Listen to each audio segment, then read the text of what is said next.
nor it has to be the case when we can learn and grow, as opposed to regurgitating the same mistakes so some people can continue to worship these demons and gain a couple ducats. So they just want a couple dollars here. They're worshiping the devil, creating all these problems and doing all these things because the devil is gonna make it worse and worse, because the worse you are off, the better it's time to claim your death. Because they'll be like, oh, this guy's not, he's mine for a while. He's been doing this. So, I could take his soul anytime. And a lot of times,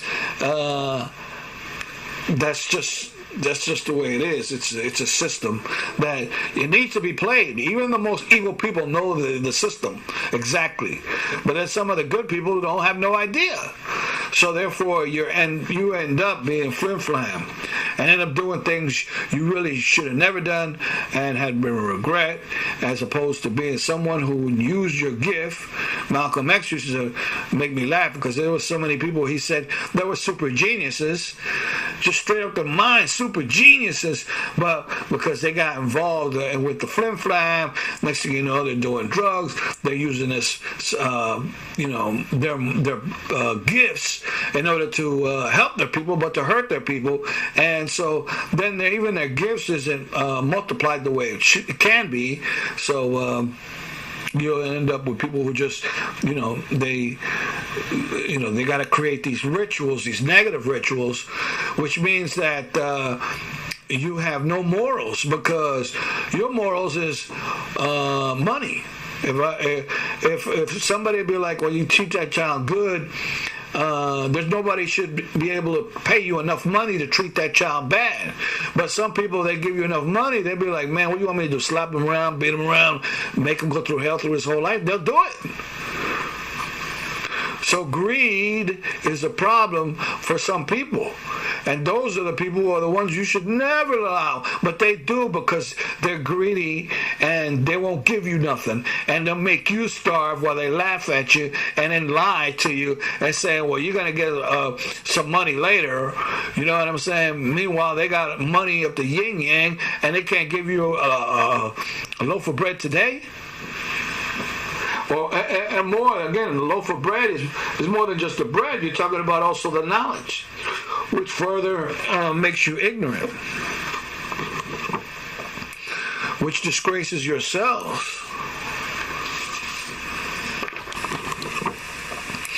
Which disgraces yourselves. So then you have this mindset that is not clear, but instead garbled, and being in a direction, so you're being in bondage. You don't even have the power to say no if a woman gets naked in front of you, and I say don't have sex with her, you still have sex with her because you don't have the power to say no. So if there's a child too, and the child is being good and not bothering nobody, because you feel upset, and instead of you calming down a bit, you're going to take it out on the kid because you don't have the power to say no. But if you realize that you have the power to say no and let that little child be, and then you will have stepped onto a different level, and as you step onto a different level, then you become connected, and then you learn how to grow. Now, some people say, well, they rather have fear than love. Well, if you rather have fear than love, that's a problem, because fear, if that person fears you, they're liable to one that's taking you out. But if you have love, there's probably the one that can come out and love you back. Now, some people don't know this, and then they walk around tripping. So they'll come up to you, but if you know the whole human instruction, and you know the score, and they come up to you with all this evil, you'll be like, excuse me? And then you break it down to them, or they're going to be like, damn. They feel embarrassed. Now, sometimes they may try to take you out, but there's a whole list of circumstances, including the devil himself, to say it's not his time to die yet, but you're ready to die any time. Because he knows where you're going to go, and you're just going to be used for energy. And he knows where you're at. So there's no loyalty below. There's only the use of, and how can I benefit from your soul? How can I benefit from what's due to you? And that's what they do. And that's how you die. So you don't fall into that negative word or that the N word or black, but you follow a new word. Any word. Ebony is okay. There's a whole list of words that's fine. Or you don't use the word darker. You don't use the word black. You can use again ebony or any. There's a whole list of words that you can find. Look for synonyms that you can, or you can come up with your own word. Beautiful. Why do you call them beautiful? Is because our spirits are beautiful. And we go, oh. And so, well, why do you call them by skin color? Just tell them, look, I'm not black, bro. I'm not. My hair is black. And sometimes the hair is not even black, but my hair is black. You can say I got black hair, but I don't have black skin. My skin is brown. Again, or a certain color of brown. Or you could say better off. You don't say brown. Say you got to use the word.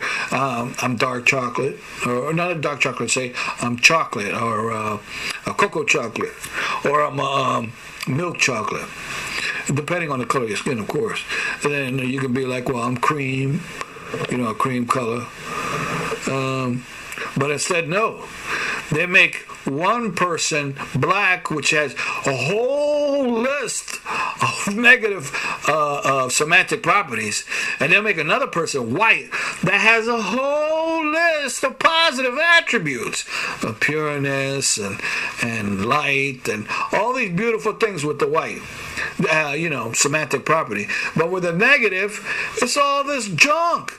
And so you calling each other, yo, black. It's like calling yourself, yo, all these negative words. But no, there's some people, and then they try to get, act cool, and then say this word, and then everybody's just going to repeat you. I remember, it goes back, I remember the 60s when instead of saying, well, you treat your woman good, they'll say, well, you got to, from the 60s, what they said, you got to bust a nipper on a bitch. That's that was the slang on the street. So it was like, yeah, man, she acting, you got to bust a crazy nipper on a bitch and then calm her ass down. Sometimes it works because some of these women are just going crazy. I mean, you can slap them in the faces and shake them. And, hey, calm down. It's okay. There's nobody here hitting you. What are you doing? There's nobody pushing you. There's nobody calling you names. You're instigating all this stuff. Calm down. Relax. Have a glass of wine. Here, I'm going to give you a massage. Do a bubble bath with some smooth jazz, or kiss her and hug her. And some people be like, well, why are you going to reward negative behavior? You're not rewarding negative behavior. Some of these people never been loved. They never had them kiss them on the cheek and hug them and hold them and to feel that good energy and feel like, hey, man, I got your back.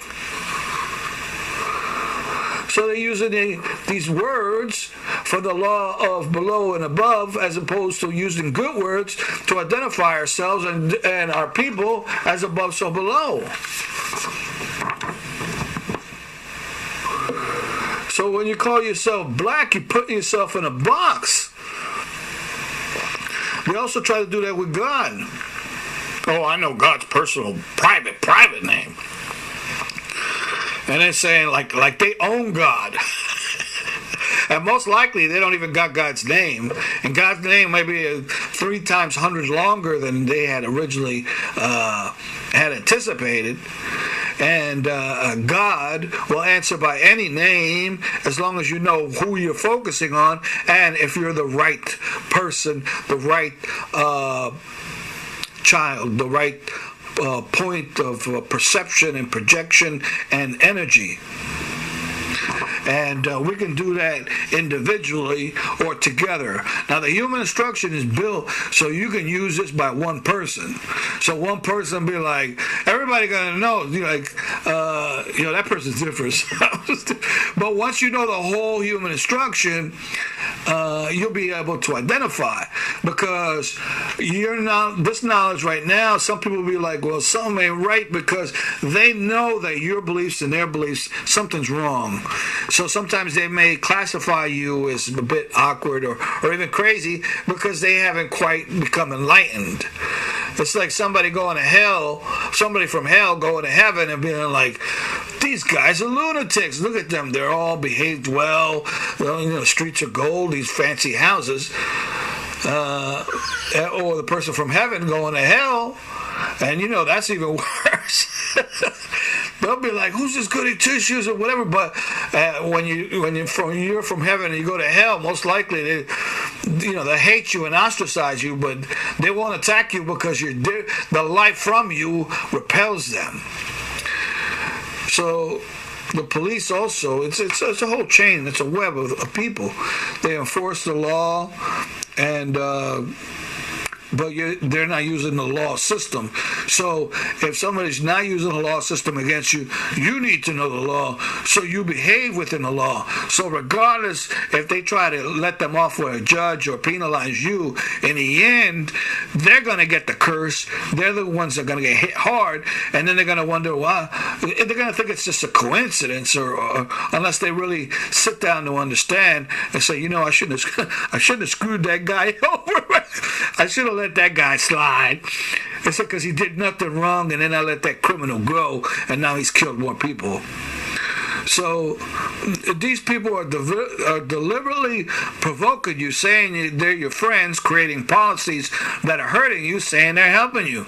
And once you understand between right and wrong, or the human instruction, you'll be able to anticipate and know a person who is by their flow, not looking at the point of contention or the point of words that they're saying, but the overall effect of their words lined up together, along with their behavior, along with their actions and documentations and the procedures, and that which is in alignment with law and order, or alignment with not being in law, not being in order, which only causes more problems for the state, more stealing, more bureaucracy. And so you have all this bureaucracy doing the wrong procedures. They could care less who they help. So they're just going to work. They're just picking up a check, and they get their coffee. They make a couple of jokes about the poor and about these other people, as opposed to going in there and pulling up their sleeves and say, all right, whatever name, Shaquan or Rufus or Max or whatever the person's name. All right, what's going on, yo? Yeah, you having that problem here? You know what? I'm gonna look out for you for this and this. And instead of being like, oh, no, you don't qualify for that. You don't qualify for this. I'm sorry. Have a nice day. Meanwhile, you're out in the street. They couldn't give you a penny to help you out, but they'll spend $10,000 to make sure that your butt stays in problems, or millions of dollars. They'll go millions of dollars against you, but we'll spend $1 to help a brother out. And that's only because you're good. Now, had you was a criminal and was selling drugs to kill people, they'd be like, hey, you want some money? And they know you're just a greedy guy.